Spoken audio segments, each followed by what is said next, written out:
Hello and welcome. Today we are going to go on exploring the philosophy behind yoga, and we are going to introduce the first monthly theme inside the art of being alive and the practice garden. So for July, we are going to begin to focus on the element of earth. And I really mean the word begin, because earth is where the path starts. Before we go into deeper philosophy, before we go into subtle spiritual ideas, before we try to transform the mind, the emotions, the soul, the whole complicated little kingdom of being a human, we are going to begin here with the body, with the breath, with the ground beneath us, with nature, with the simple fact that we are alive in a physical form on a physical earth in a physical life. This month is about returning to that, not as something basic in the sense of less important, but basic in the sense of foundational, like the roots of a tree, or like the soil under a garden, or like the bones of the body. If the foundation is missing, everything else becomes unstable. So earth is the first element.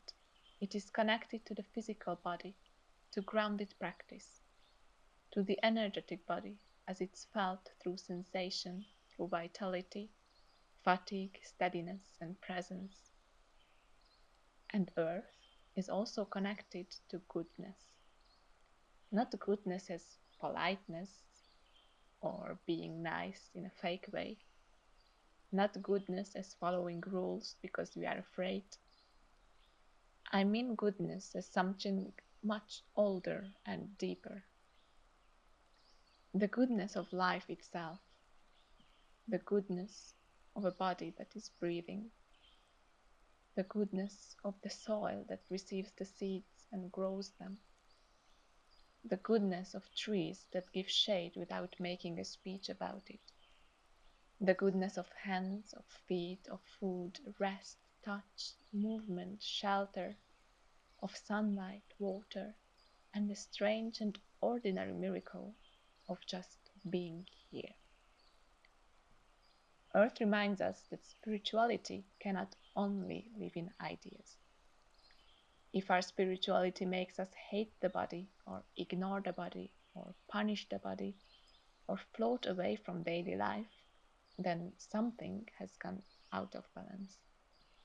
Because the body is not an obstacle to the path, the body is part of the path.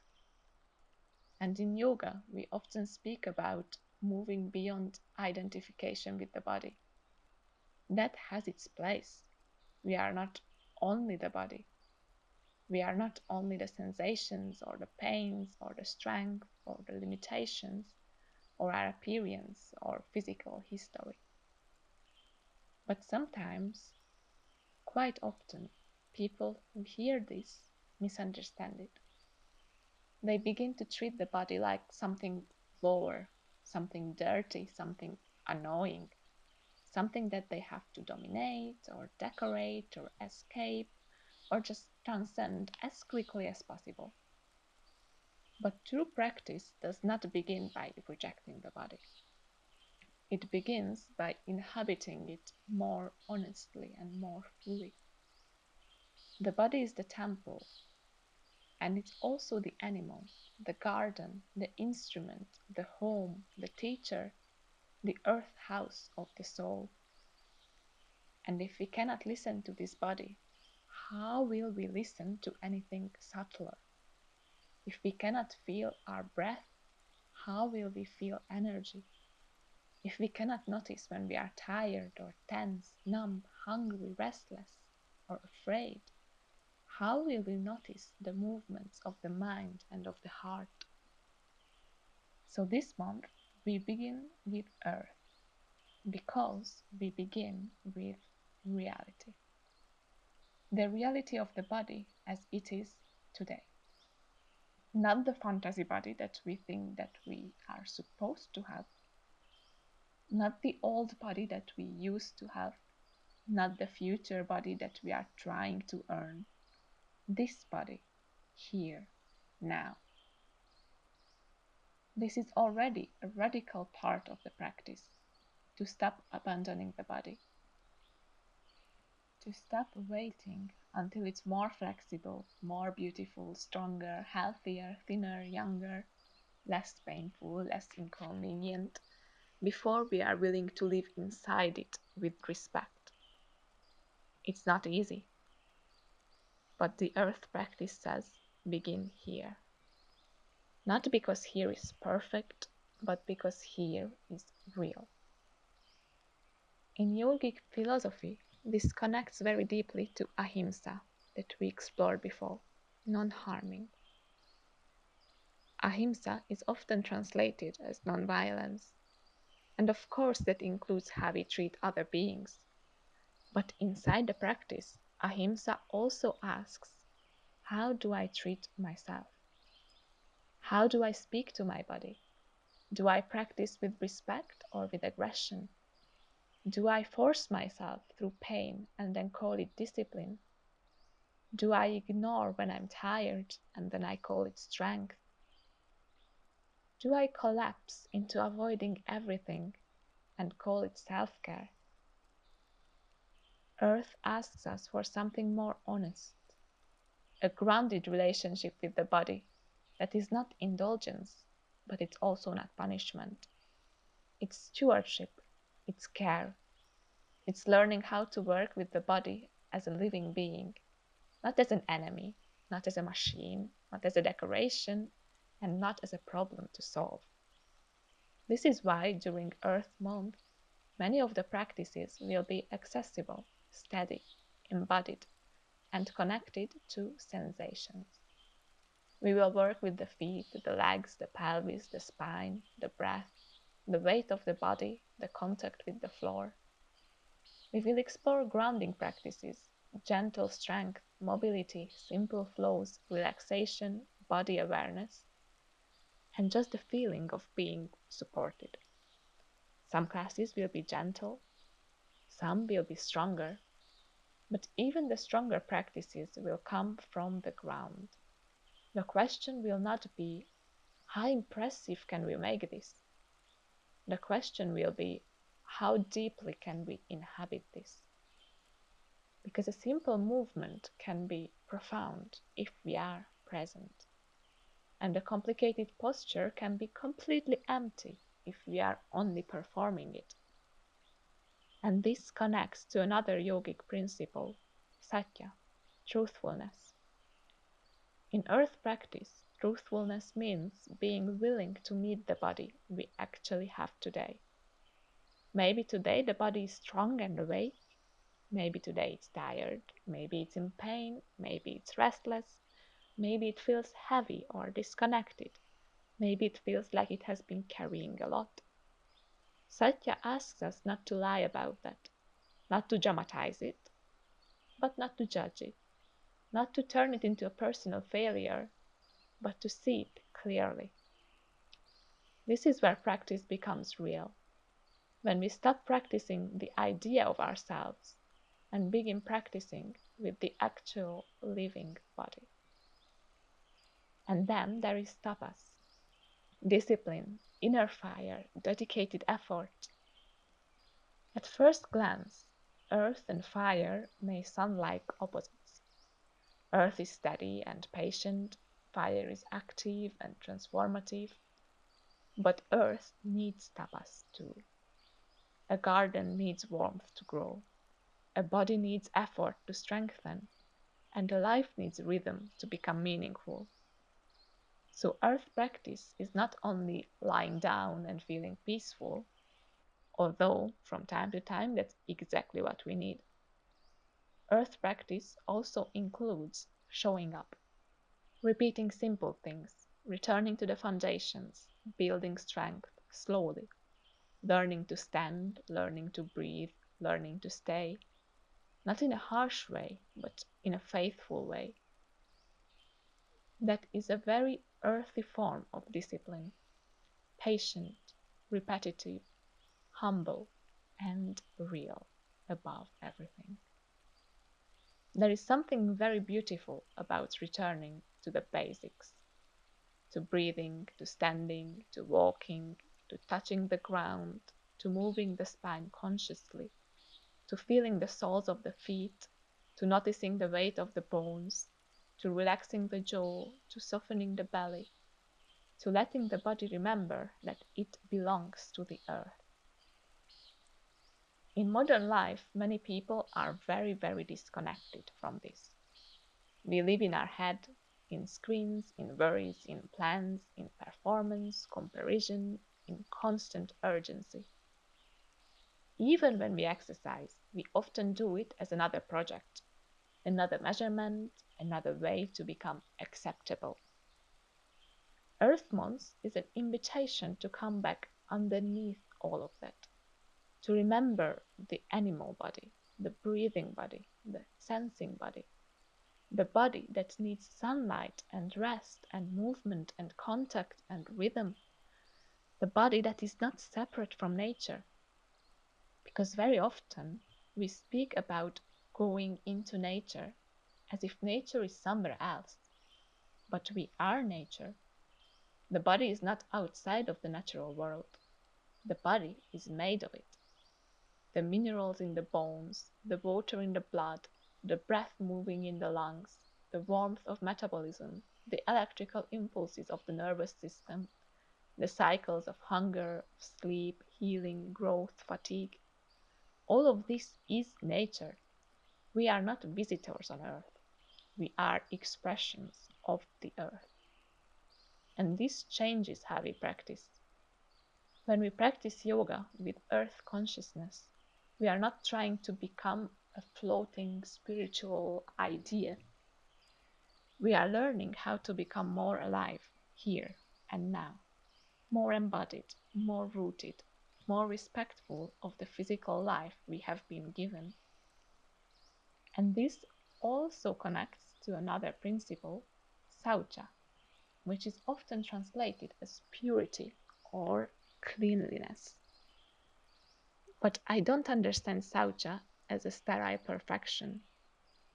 Don't think that purity means becoming stiff or polished or very polite, untouchable, afraid of life. No.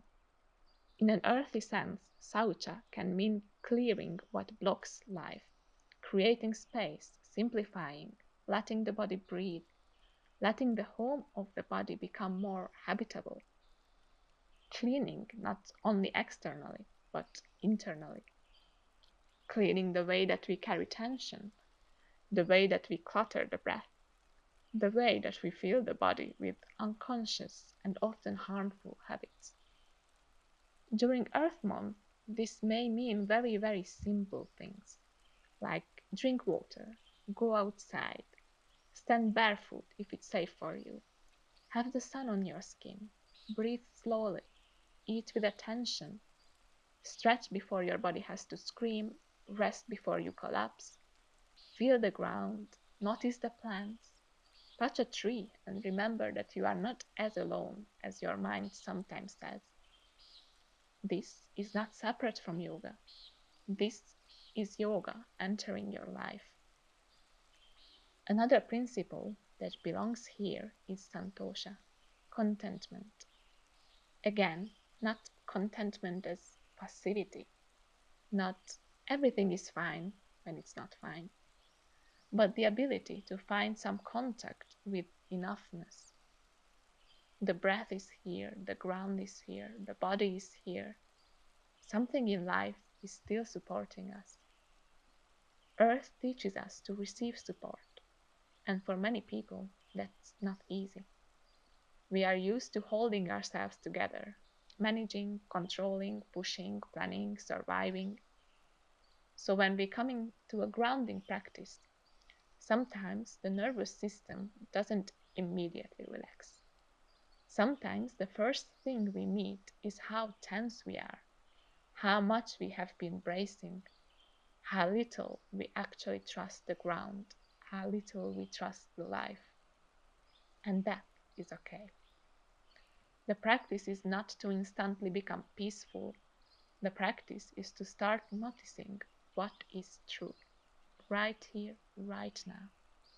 Then, little by little, the body may learn, I can soften here, I can breathe here, I can be held for a moment. I do not have to carry everything in my shoulders, my jaw, my belly, my chest, or my spine. This is one of the reasons I want Earth Month to be the first month. Because before we go into emotions or the mind, of fire, to deeper truth and to freedom, we need a body that has at least begun to feel safe enough to listen. Not perfectly safe, not permanently calm, but with some roots, some ground, some basic trust and awareness. In the practice of this month, you can expect different kinds of earth work. There will be short practices on YouTube, little doorways, grounding sequences, breath practices, simple embodied explorations, earth salutations, short flows, and small pieces that you can use when you need to return to yourself, to the body, to the physical world. Inside the practice garden, in the living body, the longer classes will give us more space. So there we can go deeper. We can take time to arrive, to warm up the body properly, to explore movements with more detail, to build sequences gradually, to rest fully, and to connect the physical practice to the deeper philosophy behind it. Some of these longer classes may focus on foundations like breath, alignment, simple posture, basic flows. Some will focus on grounding, like on the feet, on the legs, the hips, the pelvis, the spine, and their connection to the floor. Some may be gentler or more restorative, especially for the days when the body is tired, sensitive, or overwhelmed. And some may be stronger, because earth is not only soft, earth is also endurance, structure, mountains, bones, roots, and the quiet strength of things that remain. And alongside the practices, there will also be creative pieces and reflections, poems, nature moments, small philosophical talks, perhaps songs, perhaps little rituals of attention. Because earth is not only something we exercise with, earth is something that we remember through beauty, through walking, through lying on the ground, through watching flowers, through the smell of soil, through the body's simple wisdom, through the quiet goodness of being alive. So this month is not about escaping life. It's about entering it more deeply. The physical body is not the lowest part of the path in a dismissive sense. It's the first doorway. It's where goodness becomes practical, because it is very easy to love humanity in theory while neglecting the body in front of us. It is very easy to speak about peace while being violent towards ourselves or to the ones closest to us. It is easy to want spiritual transformation while ignoring that we need to sleep, to breathe, to eat, to move, that we need to be aware of the pain and the nervous system, that we need touch, that we need presence. Earth asks us to become honest. Can I care for this body correctly? Can I stand on my own feet? Can I listen before I force? Can I move instead of stagnation? Can I rest before I break? Can I let the earth support me? Can I let goodness become physical and practical for me and for others? This is why earth is connected to goodness. Goodness is not only an idea, goodness is embodied. It's in how we touch, how we move, how we eat, how we rest, how we speak to the body, how we treat animals, plants, people, and the land, how we build a life that does not constantly betray what is living. So, as we begin Earth Month, I invite you to keep the practice very simple. Notice, not shallow, simple. Ask yourself, where do I feel the ground? Where do I feel my breath? Where do I feel tension? Where do I feel support? What does my body need today? What small acts of goodness can I make physical? Maybe that is practicing. Maybe that is resting. Maybe it's drinking water. Maybe it's going outside. Maybe it's cleaning one corner of your room. Maybe it's stretching your back. Maybe it's just placing a hand on your heart and one on your belly and saying, I'm here.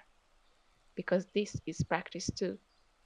Because the art of being alive does not begin only in beautiful moments, in beautiful polished movements. It begins in the ordinary ones, the repeated ones, the ones where we choose to come back. So, welcome to the month of Earth. Welcome to the body. Welcome to the ground. Welcome to the first chapter of this longer journey. We begin with goodness. We begin with nature. We begin with the physical body. And we begin with the simple, sacred work of becoming more fully here.